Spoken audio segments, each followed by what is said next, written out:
Hola, hola a todos nuestros oyentes, bienvenidos a este conversatorio, a esta conversación sobre reforma agraria y nos acompaña Julián Andrés Sarmiento Herrera, él es abogado, egresado de la Universidad Industrial de Santander, actualmente estudiante de maestría de Ciencias Políticas en la Universidad Autónoma de Bucaramanga y asesor investigativo del Semillero de Derecho Penal Humano y Moderno de la UIS. Ha participado en ponencias internacionales sobre filosofía y pedagogía. También es coautor del libro Postglobalización, Descolonización y Transmodernidad.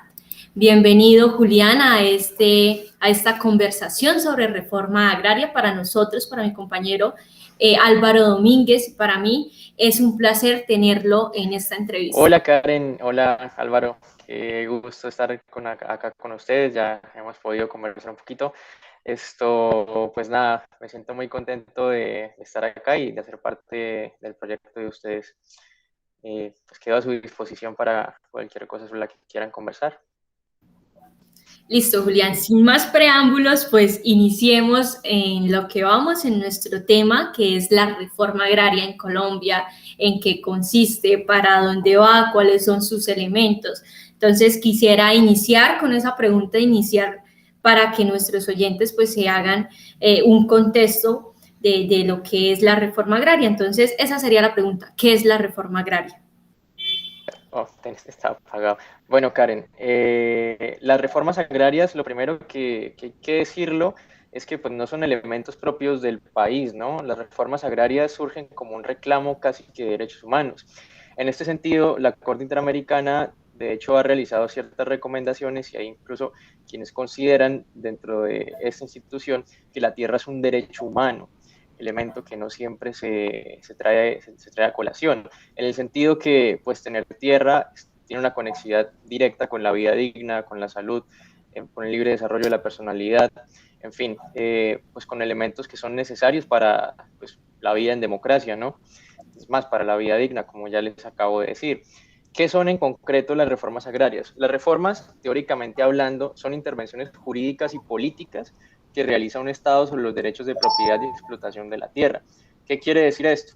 Pues que todo Estado en su génesis pues viene precedido por un país. El país es el ordenamiento territorial. Ese ordenamiento territorial en la génesis histórica de ese Estado asume ciertas configuraciones, asume ciertas divisiones y pues tomando en cuenta el modelo económico y productivo en el que vivimos, es decir, el capitalismo que existe en Occidente desde el siglo XX, pues lo más común es que pues, la tierra se concentre. La reforma agraria en Occidente tiene precisamente ese enfoque, democratizar pues permitir el acceso a la tierra desde una intervención parcial en estos dos elementos. Tiene dos fines, en esencia, y aquí ya estamos hablando de Colombia. La reforma agraria existe para maximizar los índices de justicia social de un país, entendiendo que la tierra es un derecho, y dos, para maximizar el crecimiento económico del Estado, apuntando a una diversificación de la producción rural. Porque, ¿qué pasa?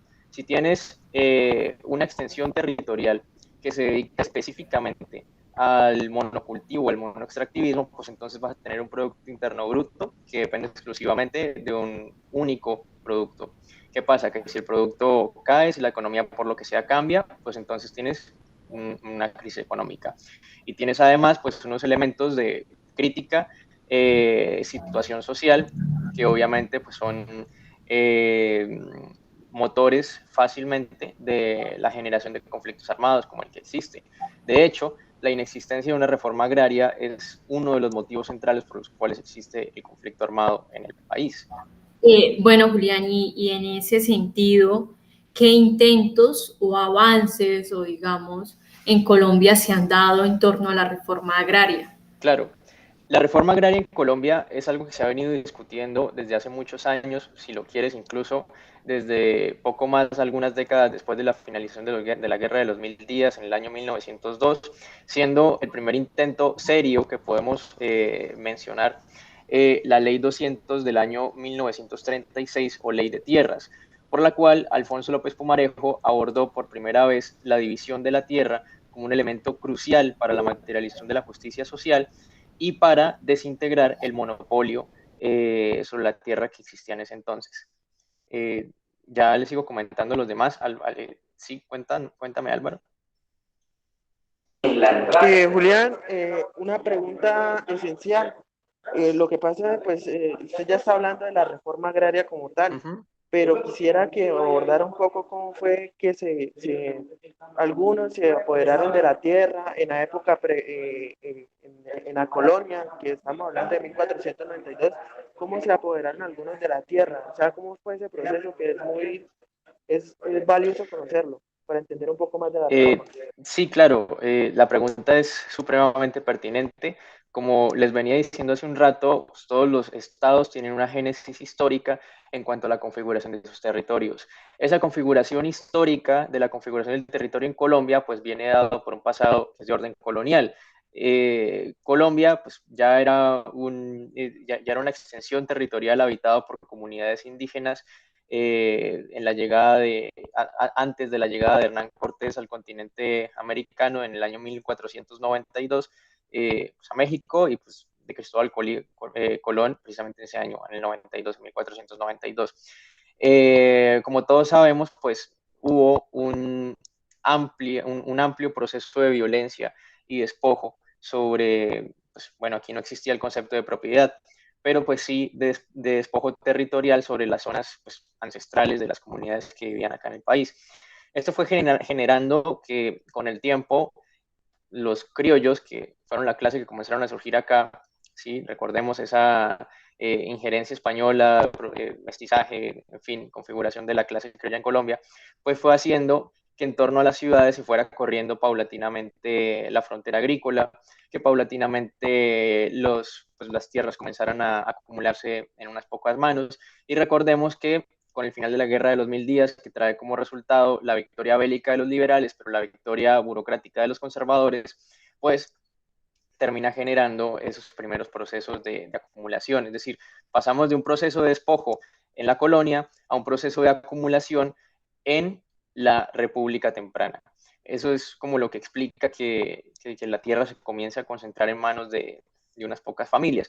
Con el tiempo, este proceso solamente se va a ir ampliando. Esto lo cuentan muy bien los autores de Contribuciones al entendimiento del conflicto armado en Colombia, cuando pues comienzan a hablarnos del corrimiento de la frontera agrícola y de cómo pues este proceso de despojo y desplazamiento se hizo mayor en la medida en que se iban encontrando nuevos territorios aledaños a las ciudades del país y pues cómo precisamente las clases menos adineradas pues, fueron enviadas a los territorios con menor productividad o a las tierras en general menos productivas pues, de ese estado temprano. ¿Y qué sucedió con estos sectores menos desfavorecidos, digamos, con el campesino del común en ese contexto? Claro, lógico en este contexto, pues como las tierras más productivas estaban en manos bien de grandes latifundistas descendientes de criollos o bien de grandes latifundistas con origen norteamericano sobre, por ejemplo, recordemos el caso de las bananeras en el año 1928 y la explotación del caucho unos años antes, pues entonces terminamos teniendo o bien una situación de esclavismo, en donde pues, el campesinado pobre se veía en la obligación de trabajar por sueldos que de nuevo se acercaban al esclavismo dentro de estas parcelaciones acumuladas, o bien directamente eran sometidos a vivir en territorios que no eran aptos para el cultivo, o bien que como ya lo veremos cuando llegamos al año 1960, se terminan transformando en territorios pues terminan siendo cooptados por la violencia en Colombia y en consecuencia pues traen la primera fase de la violencia marimbera en el año 1960 con el cultivo de marihuana. Esto es lo que termina pasando. Es una situación de relegación a la pobreza o de subordinación completa en modelos esclavistas y que por supuesto les negaban el acceso a la tierra que antes pues evidentemente no era propiedad de las personas que la estaban detentando. Bueno, Julián, Álvaro.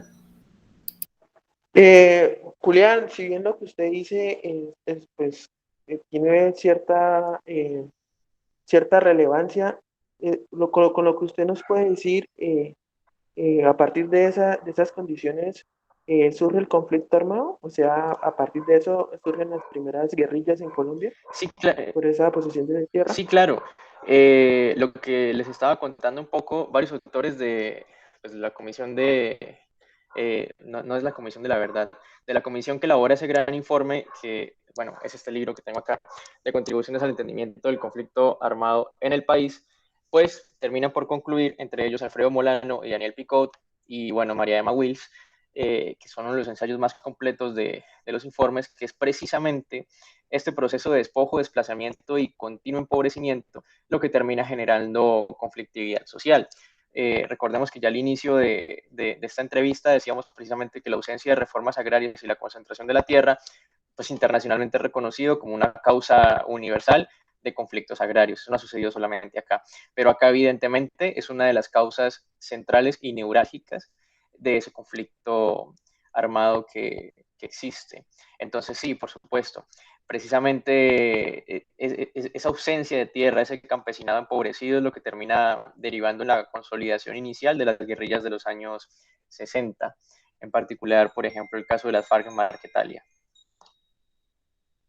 Bueno, y en ese sentido, es que originó el conflicto, digamos, y en el caso de las FARC completamente, desde los acuerdos de paz, ¿qué se puede decir en torno a la reforma agraria o en torno al campo colombiano? Claro, sintetizando las dos preguntas, me parece que es un poco más fácil si hablamos, Karen, desde las cifras. Por eso me tomé la molestia de recopilar algunos datos del Censo Nacional Agropecuario para el año 2018, para que hagamos una evaluación de cómo está el campo en Colombia, de cómo recibieron los acuerdos de paz pues, esa situación rural y pues de qué ha pasado desde entonces. Entonces, hay que tener en cuenta que para el año 2018, el 1% de las fincas de mayor tamaño tienen en su poder el 81% de toda la tierra colombiana. El 19% de la tierra restante se reparte entre el 99% de las fincas. ¿Qué quiere decir esto? Que solamente el 1% de las personas más adineradas de todo el país acumula más del 80% de la tierra en el Estado colombiano. Esto se hace todavía más crítico si tenemos en cuenta que el 0.1% de las fincas que se acaban de mencionar superan las 2.000 hectáreas y ocupan el 60% de toda la tierra. Es decir, tenemos una concentración de renta agraria que tiene unos niveles abismales. En 1960, el 29% de todo el país colombiano estaba ocupado por fincas de 500 hectáreas. En el 2002, esta cifra se elevó al 46% y en el 2017 esta cifra llegó al 66%. Mientras tanto, el 42% de los propietarios de los predios más grandes del país pues no conocen el origen legal de sus territorios. Esto sucede precisamente porque son territorios de historia ilegal. Son territorios que tienen como historia el despojo y el desplazamiento de los habitantes originales. ¿Sí, Álvaro? Julián, pues uno leyendo un poco de historia, cómo se ha configurado el Estado-Nación, si se puede llamar Estado-Nación, Colombia, y han sucedido muchísimas reformas desde el año, como usted lo mencionaba, 1902 hacia adelante. ¿Por qué no han funcionado las reformas agrarias y por qué se vive en una concentración todavía de propiedad de tierra? Sí, exacto. Ese es uno de los elementos más llamativos cuando te pones a mirar la situación del agro en Colombia. No es que no hayan habido reformas, es que ha habido una pésima ejecución de las mismas. Es más o menos el ejemplo que tenemos ahora en el acuerdo de paz. El punto 1 que se pactó entre las FARC y el gobierno planteaba precisamente la redistribución de 7 millones de hectáreas, de las cuales pues, no se ha realizado a estas alturas ni siquiera el 1%. Se pactaron 16 planes que contemplaban la reestructuración de la infraestructura vial, la infraestructura de riego, infraestructura eléctrica y de conectividad, desarrollo social, educación rural, vivienda, estímulos a la producción, asistencia técnica, salud, educación, entre otros. Y de estos 16 planes, para el año 2018, el gobierno había apenas diseñado, no implementado, no ejecutado, no aprobado, solamente diseñado 2 planes de estos 16. Entonces, pues tenemos una pésima ejecución en materia de ejecución de reformas agrarias. ¿Y a qué se debe esa pésima ejecución, como usted lo llama? ¿Por qué al Estado, a los gobernantes de turno no les interesa pues llevarlo, ejecutarlo? Claro, pues una de las tesis, de nuevo basándome en el texto de contribuciones al entendimiento del conflicto armado en el país, es que precisamente pues hay una confusión, hay un conflicto de intereses bastante marcado entre quiénes son los dueños de la tierra y quiénes son los encargados de ejecutar precisamente esas reformas agrarias. Vamos a hablar, por ejemplo, de un caso un poco más presente. Tenemos a María Fernanda Cabal, quien se está lanzando como precandidata presidencial por el uribismo para las elecciones del 2022. Ella, en reiteradas entrevistas, se ha dedicado a negar primero la categoría política del conflicto armado en el país, que todos conocen esta tesis uribista, según la cual pues, en Colombia no hay un conflicto armado, sino solamente, bueno, terroristas, dicen ellos, que se quieren tomar el poder y niegan cualquier clase de causa social que existe dentro del conflicto. En concreto, sobre la reforma agraria, María Fernanda Cabal ha usado la palabra comunista y castrochavista para referirse al proyecto de redistribución de la tierra o de restitución de tierras, lo cual es particularmente alarmante teniendo en cuenta pues que el cónyuge de María Fernanda es José Félix Lafort, quien es pues, ni más ni menos que el presidente de Fedegan, quien sector agrario al cual se atribuye en gran medida precisamente la participación dentro del conflicto armado y precisamente la participación del sector ganadero dentro de relaciones pues, con grupos paramilitares o al margen de la ley que precisamente se dedican pues a la acumulación de tierra, ¿no? Entonces hay un discurso negacionista sobre la necesidad de redistribuir y siquiera Y Julián, y digamos que eso yo también lo podría llamar la guerra mediática, que esos discursos, digamos, de precandidatos también los reproducen algunos medios de comunicación. Digamos, ¿por qué se da esa estigmatización o cuál es la relación que hay entre esa estigmatización a la reforma agraria? Sí, claro. Esto yo creo que nos obliga a hablar de un fenómeno un poco más amplio que pues vendría a ser un poco lo que algunos autores han querido llamar una prolongación, digamos, más o menos falsa de la Guerra Fría. Es decir, una prolongación de esta tesis supuestamente de un encuentro entre modelos comunistas, modelos capitalistas o socialistas que están ocurriendo en Occidente. La diferencia, como dice Marx, la historia se sucede dos veces, la primera como tragedia y la segunda como farsa, es que en esta segunda ocasión pues, efectivamente no hay ninguna clase de elemento comunista ni socialista presente en el Estado colombiano, solamente que es un discurso que es bastante útil mediáticamente hablando, que cala bien, que ha calado bien dentro de los distintos electores y más teniendo en cuenta que desde el año 2002, yo creo que incluso antes, pues el gobierno viene construyendo esta narrativa del enemigo en relación con los reclamantes de tierra, en relación con los reclamantes de justicia social, activistas sociales y defensores de derechos agrarios y sociales en el campo del país. Sí, Álvaro. Julián, me surge una pregunta, pues con todo lo que usted menciona, y es que el esposo, perdón, de María Fernanda Cabal es presidente de la institución, no recuerdo el nombre, Fedegan. ¿me la recuerda, por favor? Fedegan, ¿qué tiene que ver el Fedegan con todo este tipo, con todo tenencia de la tierra? Cuéntenos un poquito de eso. No es más bien lo que tiene que ver directamente Fedegan, es más bien lo que tiene que ver directamente algunos sectores de producción, algunos sectores económicos con la historia del conflicto armado. Por ejemplo, está muy bien documentado que gran parte de la tierra en Colombia que se encuentra acumulada en grandes latifundios se dedica precisamente a la explotación ganadera. Igual de documentado está que esta acumulación proviene de la legalización de títulos como consecuencia del desplazamiento forzado o como consecuencia de la violencia en el país.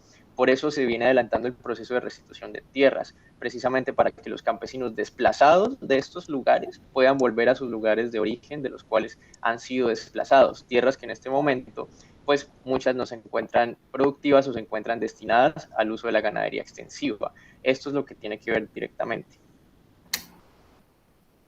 Julián, perdón que sea tan preguntón. Hay otra pregunta que es cómo el Estado colombiano ha manejado los baldíos, un tema que hay que hacerle un poquito de énfasis para entender un poco más lo que el contexto en el que Sí, vivimos. por supuesto.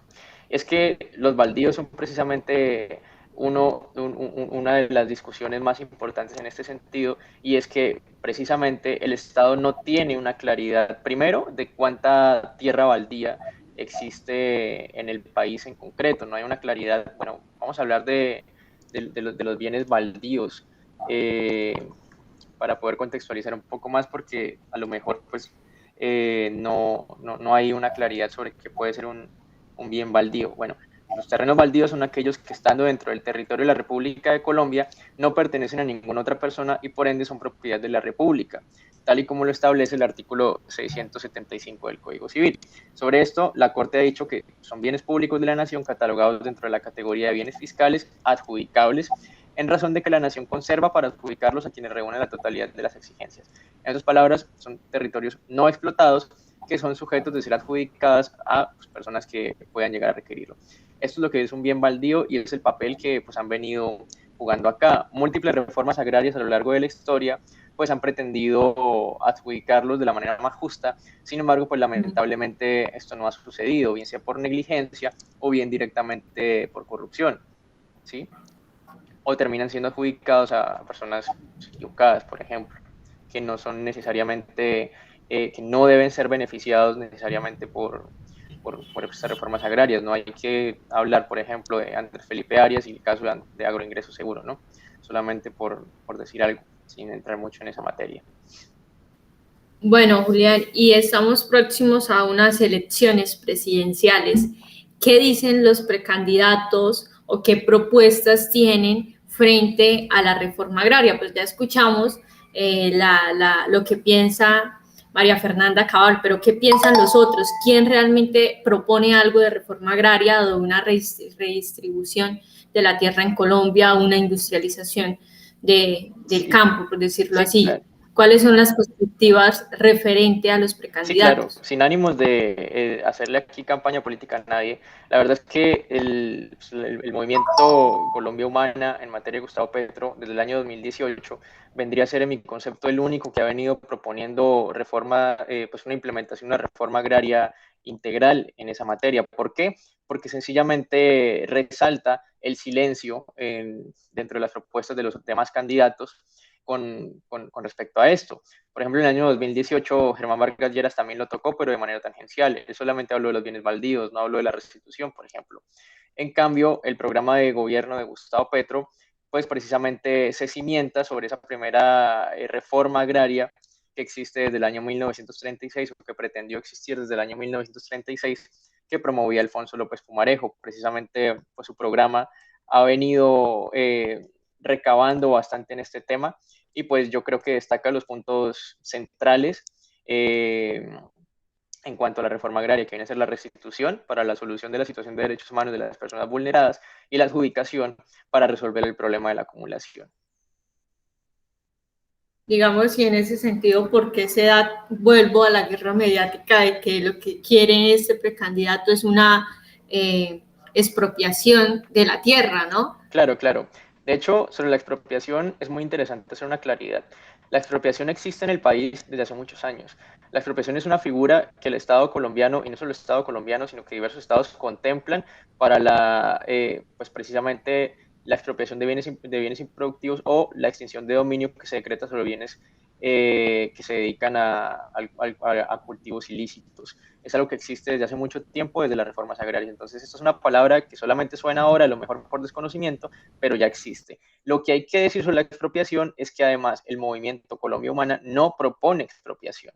En ningún lado es eso lo que se plantea, sino sencillamente la redestinación pues, de grandes áreas improductivas, refiriéndose, por ejemplo, en concreto, pues bienes que superan las 1000 hectáreas y que no se dedican al cultivo pues de productos alimenticios o, en fin, sujetos de ser comercializables, sino que sencillamente, pues, se acumulan en materia de capital, en materia de renta, sin que estén puestos a la disposición de la producción. Esto es lo que se propone desde ese sentido de vista. ¿Por qué la guerra mediática? Bueno, pues porque es que la guerra mediática ha dado resultados en América Latina. Allí tenemos, por ejemplo, a Bolsonaro, que con este mismo esquema se hizo elegir en el año Brasil, en el país brasilero, y pues su esquema fue esencialmente el mismo, que argumentar que el movimiento sin tierra quería tomarse el Estado, que las guerrillas, en fin, a pesar de que pues, Brasil en este momento no tiene un caso de una organización armada política que se está enfrentando al gobierno. Igual funcionó. Entró en el caso estadounidense, tenemos por ejemplo a Donald Trump, tuvimos el intento de golpe de Estado en Bolivia, y en general, bueno, hay que hablar de Chile también con Sebastián Piñera, y en Argentina, por ejemplo, con Macri. más anteriormente. Son simplemente elementos discursivos que terminan calando muy bien, que tratan de rescatar a estos elementos de la Guerra Fría y caemos en un discurso del no argumento, ¿no? Simplemente pues de la enunciación de cosas sueltas que no llegan a ser opiniones, que no están ni siquiera fundamentadas, pero que son carismáticas. Julián, una pregunta. Si bien ese atraso en la posesión o en la tenencia de las tierras productivas marca el devenir histórico de Colombia, eso también puede explicar la inconexión que existe entre campo y ciudad. Y otra pregunta muy enlazada a eso, ¿qué tiene que ver el TLC, Tratado de Libre Comercio, con este tipo de cosas y más específicamente con la improductividad del campo? Claro, Álvaro, como te puedes imaginar, bueno, lástima que esto no, como esto va a quedar en audio, no te puedo enseñar, pero pues me gustaría mostrarles el mapa, por ejemplo, del plebiscito en el año 2016, que creo que nos sirve muy bien para ejemplificar esta situación. Tenemos, por ejemplo, una división muy clara entre las posiciones políticas con respecto al acuerdo de paz que proponía precisamente esta reforma agraria. Es decir, tenemos dos realidades. En el centro del país teníamos ubicadas a las ciudades más grandes, Bogotá, Medellín, Bucaramanga, en fin, y pues a las zonas centrales del país, que son quienes en concreto se opusieron a esta integración de reformas. Y en la periferia, pues tenemos entonces pues, a la zona que ha vivido precisamente el conflicto armado en las distintas latitudes de la periferia del país, y pues precisamente ellos reclamaban la implementación de estas reformas. Entonces, claro que hay una desconexión entre centro y periferia. Es precisamente una causa también del conflicto armado, esta desconexión que existe, esta ausencia de Estado que puede llegar a existir en las periferias y pues, refiriéndome más bien directamente a la presencia de derechos humanos básicos y derechos fundamentales que el Estado debe garantizar en estas zonas. Pues, claro, hay una desconexión absoluta entre el centro y la periferia. ¿Qué pueden llegar a tener los TLC con esto? Más bien una relación indirecta, en el sentido de que los tratados de libre comercio, pues casi siempre suelen beneficiar pues a inversores extranjeros y no tanto a los productores nacionales, cuyos productos pues terminan pues bajando de precio, de categoría y terminan siendo poco relevantes a la larga para el crecimiento económico del país precisamente como consecuencia de esto. Otra pregunta, ya para finalizar mi tanda de preguntas, coloquialmente hablando, a raíz de esa improductividad que tienen los países latinoamericanos, se puede explicar en materia de desarrollo, pues, valga la redundancia, el subdesarrollo, el tercer mundo, con lo desarrollado. ¿Se puede explicar de esa forma? Bueno, a mí no me gusta hablar de tercer mundo, ¿no? Considero que no es como lo mejor para hablar de nosotros, más bien países con historias coloniales creo que es más acertado. No tanto por motivos morales, sino porque pues, la globalización nos asigna lugares, no tanto de primer, segundo, tercer mundo, sino más bien explotadores, explotados, opresores, oprimidos. Son más bien esos elementos dialécticos los que yo creo que explican mejor la génesis de América Latina como ex países colonia y actualmente como países pseudocoloniales de Estados Unidos, por ejemplo. Entonces, esto viene a ser lo que sucede, claro. Esta concentración de tierras, esta situación de injusticia social y de inequidad social, pues, como les venía contando al comienzo del crecimiento de esta entrevista, no solamente generan una afectación sobre los derechos humanos y la justicia social, sino que pues directamente inciden en las economías y en el comportamiento de las economías latinoamericanas. Por ejemplo, algunos autores sostienen que en Colombia más que un capitalismo clásico, lo que existe es un feudalismo capitalista, en el sentido de que la parcelación de tierras en torno a pequeños señores, que son lo que llamamos clientes, por eso hablamos de clientelismo, pues precisamente hace que las decisiones democráticas no estén encaminadas al crecimiento político y económico del país, sino a la perpetuación de los privilegios de esas élites. Entonces, claro, ellos se benefician, pero el Estado no crece. Bueno, Julián, yo quisiera que me hablara un poco de la realidad campesina actual. ¿Cómo ve el campesino desde su perspectiva? Pues todo eso, entendiendo que primero, pues no entiende qué es lo que pasa, ni por qué su condición de subordinado, de explotado. Entonces, ¿cuál es esa realidad campesina que actualmente vive Colombia? Me estás preguntando la realidad campesina en relación con la educación. Sí, no, en relación con la reforma agraria y con el movimiento campesino, ¿no? Sí, claro, precisamente. Yo creo que, a ver, yo no creo que ellos desconozcan estos datos, porque son, pues, primero, bueno, tal vez sí los datos académicos concretos, pero no esta realidad, porque son quienes directamente, pues la viven día a día. Me parece que, de hecho, precisamente serían ellos quienes mejor podrían narrarnos la necesidad de redistribuir la tierra y cómo hacerlo de acuerdo a los criterios, pues, de productividad que se puedan construir desde allí. Sin embargo, pues la situación del campo es la que les venía diciendo hace un rato. Tenemos una situación aberrante de concentración de la tierra en unas pocas manos y esto ha permanecido así, a pesar de los múltiples intentos de reforma que han habido, porque claro, toda reforma ha tenido su contrarreforma y a pesar de las distintas reclamaciones de los grupos de víctimas y campesinos, quienes sistemáticamente pues han venido siendo exterminados por el Estado. Recordemos, por ejemplo, que solamente desde la firma del acuerdo han sido asesinados más de 300 excombatientes. Ya te confirmo, de hecho, el último dato, excombatientes asesinados 2021. Solamente en el año 2021 tuvimos 313 víctimas y 88 masacres que recayeron sobre firmantes de los acuerdos de paz. Quiere decir que sencillamente las personas que están siendo que han sido victimizadas por este despojo están siendo revictimizadas y están siendo completamente invisibilizadas dentro del desarrollo pues de derechos humanos. Es una situación crítica de derechos humanos también. Eso es lo que está pasando con ellos. Julián, y digamos, ¿hay un ejemplo claro en Latinoamérica o en qué países se ha generado una reforma agraria? Suelen mencionar Japón. La gente habla que precisamente parte del crecimiento de la reforma agraria, perdón, el crecimiento japonés posterior pues, a la Segunda Guerra Mundial estuvo dado por una redistribución en materia de productividad agraria.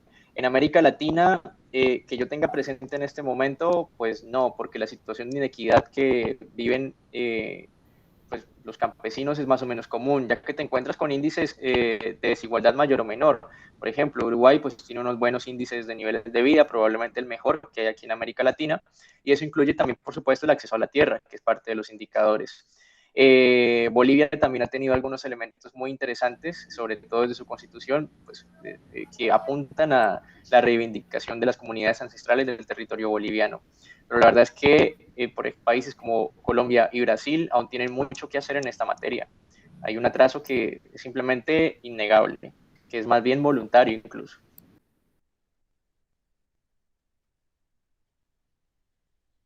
Julián, tengo una pregunta. Usted nos dio como un abrebocas, y es que Colombia se basa en un sistema feudalista capitalista. Relátenos un poquito más a profundidad cómo es este sistema, que muchos se piensan, pues es un sistema que creo yo es más bien sobre la práctica y no más bien sobre la teoría. Pero ¿cómo se hace el sistema? Claro, Cuéntenos. si te pones a recordar, por ejemplo, la Constitución de 1991, pues es una constitución cuyos fines económicos son de orden liberal. La Constitución del 91, que es la más reciente que tenemos, apunta al liberalismo y una construcción, digamos, capitalista y un modo de ver social de la sociedad. Cuando yo hablo de feudalismo en el país, hablo, por supuesto, de prácticas ilegales.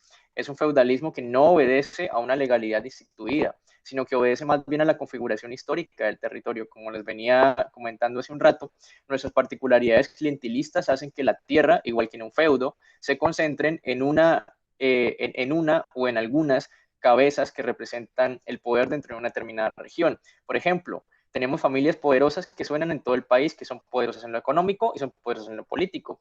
Tenemos, por ejemplo, el caso de los Char, quien ahora se están lanzando como candidatos presidenciales. Tenemos en Santander el caso Aguilar, que funciona más o menos exactamente de la misma manera. Y pues bueno, tenemos otras casas poderosas, los Uribe, los Santos, en fin, que pues terminan haciendo esa dualidad tierra política o más bien economía política, intervención, que es la que se presenta en el país. Eso es lo que yo me refiero con el modelo feudal. Modelo capitalista, evidentemente, porque hacemos parte de un plan de integración regional que apunta a eso. Los planes de integración regional pues, son políticas económicas que definen todos los estados o países que pertenecen a una determinada zona, por ejemplo, América Latina, o desde una visión más amplia, por ejemplo, Occidente. Asumimos una serie de recomendaciones que vienen del Banco Mundial o que vienen del Fondo Monetario Internacional en materia de política económica, y eso, claro, abarca el modelo pues de organización económica que asumimos, es decir, el capitalismo. ¿Sí? Otra pregunta, Julián, y ya es como para finalizar. ¿Cómo se haría una verdadera reforma agraria? ¿Sería una reforma integral, pues lo que comprende la palabra integral, o solamente una tenencia, un cambio de la tenencia de la propiedad? No, claro, tenemos que apuntar a una reforma integral, indudablemente. Yo pienso que el acuerdo de paz plantea unos elementos muy interesantes y necesarios que si se implementaran, pues darían muy buenos resultados, no solamente para el crecimiento económico del país, sino directamente para pues, la garantía de derechos humanos y sociales básicos, porque son unos puntos que sencillamente se basan pues, en justicia, que se basan, por ejemplo, en restituir las tierras a sus originales dueños y, claro, en diversificar la productividad que existe, pasar de modelos monoproductivos a modelos diversos, en los cuales los productos económicos puedan ser comercializados nacional e internacionalmente. Esto también nos haría pues, ser menos dependientes de las variaciones económicas a nivel internacional. Por ejemplo, podríamos cambiar un poco el tema de los TLCs y la subordinación en lugar de subordinación que asume Colombia en relación con estos elementos. La reforma agraria debe ser integral, debe garantizar derechos humanos a través de la restitución, debe garantizar crecimiento económico a través de la diversificación. Creo que son los dos elementos claves para una reforma pues, eficaz en el largo plazo. Bueno, Julián, Déjame hacer una pregunta chiquitica. Y Julián, en acuerdo de paz, en el acuerdo final, en posconflicto, en el año 2016, se dio pues en un apartado y se toca mucho en el acuerdo final el rol de la mujer. ¿Cómo ha sido el rol de la mujer desde una perspectiva histórica? ¿Cómo ha sido el rol de la mujer y cómo ha influenciado en la tenencia de la tierra, o qué papel ha tenido en la tenencia de la tierra, o siempre ha sido invisibilizada? En línea con lo que me estás preguntando, es muy interesante recordar que en el año 2018 las mujeres eran titulares de apenas el 20%, 26% de todas las tierras de la nación. Claramente, pues hay una brecha de género enorme en cuanto a la tenencia.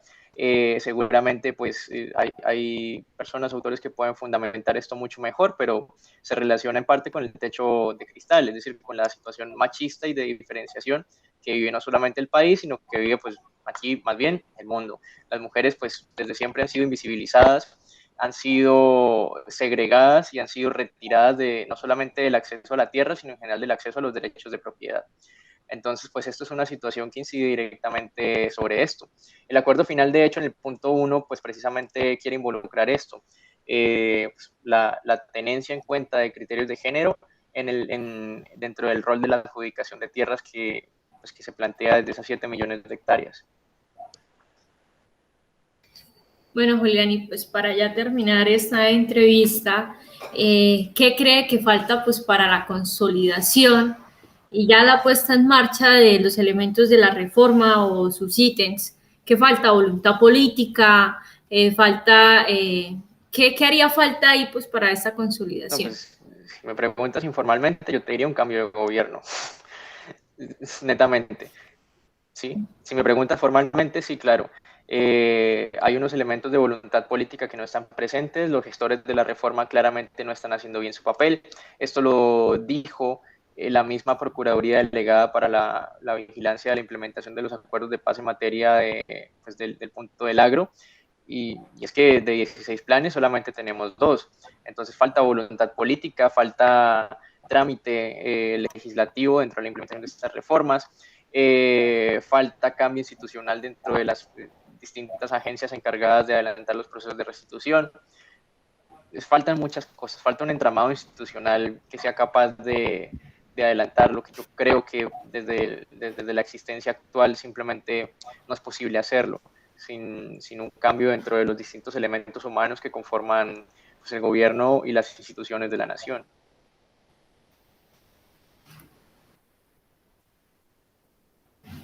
Bueno, Julián, muchas gracias por haber aceptado esta invitación. Para nosotros fue un placer escucharlo y pues que haya atendido nuestra entrevista. No, a ti, Karen y Álvaro, muchas gracias por tenerme en consideración y pues, nada, un gusto cuando quieran.